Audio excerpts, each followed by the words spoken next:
అబద్ధ క్రీస్తు అధికారంలోకి వస్తాడు.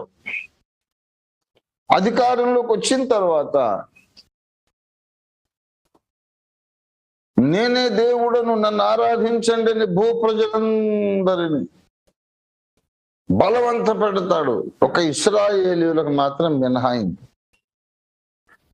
నేను మిమ్మల్ని బలవంత పెట్టను యూదులారా, మీ దేవుడు యెహోవాయే నన్ను పంపించాడు కనుక నేను మిమ్మల్ని బలవంత పెట్టను. మిగతా భూ ప్రజలందరికీ వేరే చట్టము, మీకు ప్రత్యేక చట్టం, ప్రత్యేక ప్రతిపత్తి ఉన్నది.